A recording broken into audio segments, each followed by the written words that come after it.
ပါတီအနေနဲ့ကျွန်တော်တို့တပ်တော်သားငြိမ်းစားတွေပါတဲ့အတွက်ကြောင့်မို့လို့နိုင်ငံရဲ့လုံခြုံရေးကာကွယ်ရေးအမြင်ရှိတဲ့ပုံကိုယ်တွေပါတီထဲမှာရှိနေတာဖြစ်ပါတယ်အလားတူပဲအစိုးရအဖွဲ့တာဝန်ထမ်းဆောင်နေစေတာဝန်ထမ်းဆောင်ပြီးတဲ့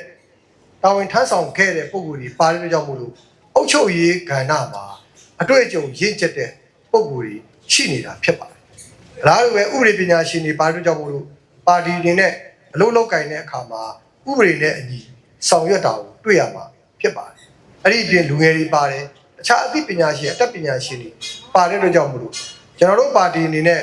နိုင်ငံတော်ကိုထမ်းဆောင်ရမယ်ဆိုလို့ရှိရင်အချိန်မရွေးထမ်းဆောင်နိုင်စွမ်းရှိတဲ့ပါတီတစ်ခုဖြစ်တယ်လို့ကျွန်တော်တို့ပြောလို့ရပါတယ်။ဟုတ်မင်္ဂလာပါ။သမီးကတော့မေဂါစီဒီရကပါ။ကဲလို့ဒီကံမျိုးပါတီနိုင်ရခဲ့လို့ရှိရင်ပညာရေးလေးနဲ့ပတ်သက်ပြီးတော့ဘယ်လိုများမြင့်တင်ပေးခြင်းပါလဲရှင်။ခုဘယ်တန်းတက်နေပါလဲခင်ဗျာ။ဟိုသမီးကတော့မတက်တော့ပါဘူး။သမီးရဲ့မောင်လေးညီမလေးတွေအတွက်မေးချင်ဖြစ်ပါတယ်ရှင်။ဟုတ်ပြီ။ခုနကဘာပြောသွားတယ်လို့ပေါ့နော်။ KG+9 ပေါ့။ KG+9 ထိအောင်တော့အခမဲ့ပညာရေးမှာတမီးခိုင်းတဲ့ပညာရေးကိုတက်။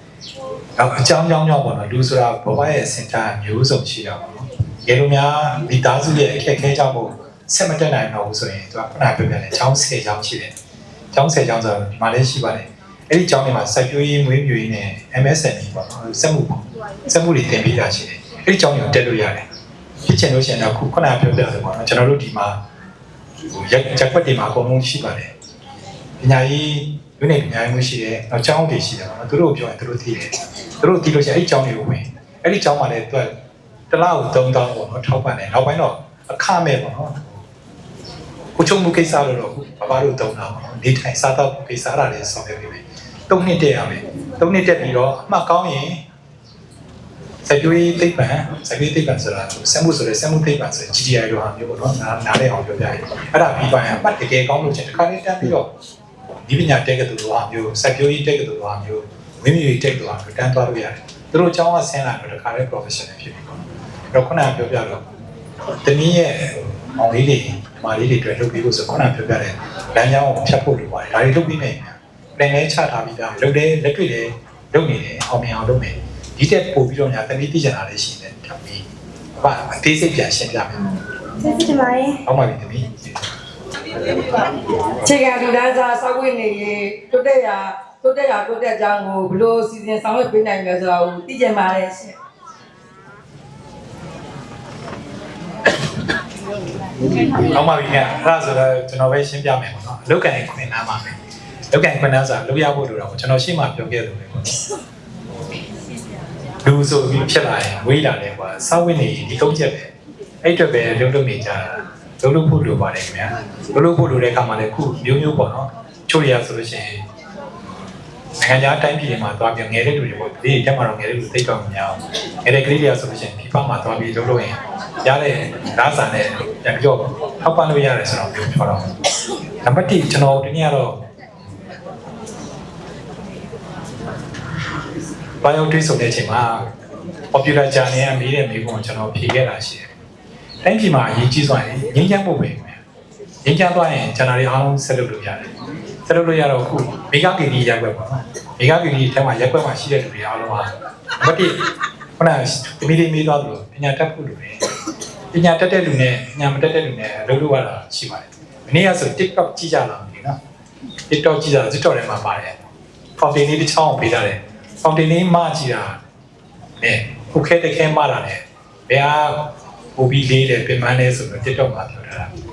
အပညာတတ်တဲ့ခါမှာတက်တာလားနဲ့အလုပ်နိုင်တာပါခင်ဗျတကယ်လို့ပညာမတတ်ဘူးဆိုရင် hard labor လို့ခေါ်တာလုပ်ချမ်းလုပ်ရတယ်တော့မိဂါကီဒီကလူတွေအားလုံးတော့ကျွန်တော်ကအလုပ်ချမ်းမလုပ်စေချင်ပါဘူးခုနကပြောပြတယ် fountain လေးတို့ဟာသူနဲ့ကင်ပြီးတော့ပါချိန်တစ်ခုတော့ပြီးရတယ်ပညာတတ်ဖို့လိုတယ်ပဲတော့အေးချမ်းနေဖို့လိုတယ်တိုင်းပြည်အေးချမ်းနေဖို့အဲ့ဒါလေးတစ်ခုနဲ့ဆိုတော့ဒီအားနဲ့ပြောရင်ခုနကပြောပြမေဂါကီဒီကလူတွေအလုပ်ကင်ခွင့်နှန်းစာတိုင်းပြည်အေးချမ်းလို့ဘုတ်ချုပ်တဲ့ဟာခုနကကျွန်တော်တို့ပြောမယ် ဒီကွာကိုကျညာဆန္ဒရှိဒီကောက်ွယ်ကျညာဆန္ဒအဲ့ထက်မှရှိတဲ့29ချက်သာအောင်ပြင်သွားတယ်မိဂါကီတွေကလူတွေအားလုံးကဒီချမ်းချမ်းနဲ့အလုပ်လုပ်နိုင်ပြီးတော့အောင်ပြင်သွားမယ်ချင်းတစ်ခုတော့ဖြတ်ဖို့လိုတယ်ကျွန်တော်ရှိတာပြောတာလူတွေရှင်းပြပြတယ် ကျမတို့မေဂါဂီရီရက်ကွက်ကပေါ့နော်ဒီထိုင်မျိုးပါတီလောက်ထားတော့ဒီဝင်ဖြစ်ပါတယ်ကျမတို့ဒီမေဂါဂီရီရက်ကွက်ပေါ့နော်လမ်းတွေအတွင်းထဲမှာမြောင်းနေပိတ်နေတာတွေပါဒီပေါ့နော်အဲ့ဒါတွေဒီထိုင်မျိုးပါတီအနိုင်ရရှိသွားလို့ရှိရင်ပေါ့ကျမတို့ဒီမေဂါဂီရီပြည်သူတွေအတွက်ကိုပညာရေးကျန်းမာရေးစီးပွားရေးပေါ့လူမှုဆက်ဆံရေးတွေကိုဒီတမကပို့ပြီးတော့ကျမတို့မေဂါဂီရီကိုအဖြစ်ပေးပါလို့ကျမတောင်းဆိုချင်ပါတယ်ရှင်ကျေးဇူးတင်ပါတယ်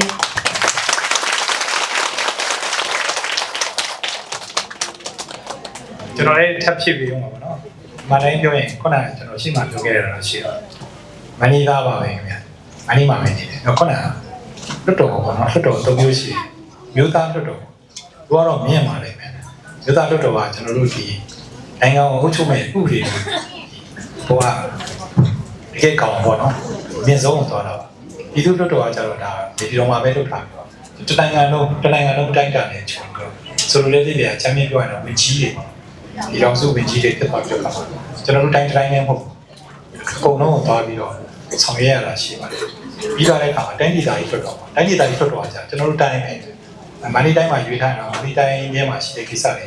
ကျွန်တော်တို့ထိကထားပြီးဆောင်ရွက်ရတာရှိပါခုနကခံပြရဲ့မိဂါမီဒီရဲ့ခံပြတောင်းရင်ပေါ့နော်သူရေးသွားတဲ့ကောင်းစစ်တွေပါကျွန်တော်တို့ပါတီတာနိုင်ရရင်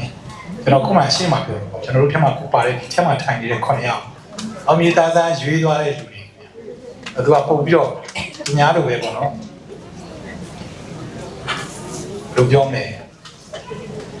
လူဥပမာပေးရမယ်ဒီကိုနဲ့ပတ်သက်တဲ့လူကိုပို့ပြီးတော့အလေးနဲ့ထားပြီးဆောင်ရွက်တဲ့ဆိုတဲ့သဘောလေးအောင်မြေသားသားရွေးသွားတာဖြစ်တဲ့တကယ်လို့များအားလုံးကဝိုင်းပြီးထည့်လိုက်ဘယ်မျိုးနယ်ကဘယ်ရပ်ကွက်ကကျွန်တော်တို့အပြေးဝထောက်ကန်တယ်ဆိုတာပေါ်မှာပါညာလို့မရဘူးကျွန်တော်ရှင်းမှပြောခဲ့တယ်လက်တွေ့ပဲညာထွက်လာမေဂါဗီဒီယာရှိတဲ့ညအခုမဲပြရမယ်လူ2000လုံးပြည်ခိုင်လို့ပြီးတယ်ဆိုရင်တိုင်းဒီထဲမှာရှိတဲ့ဟာတွေအားလုံးကျွန်တော်ထဲမှာဒီမှာထိုင်နေတဲ့9ယောက်ကဘာပဲလုပ်ပြရလာလုပ်ပြပါဒီတိုင်းနော်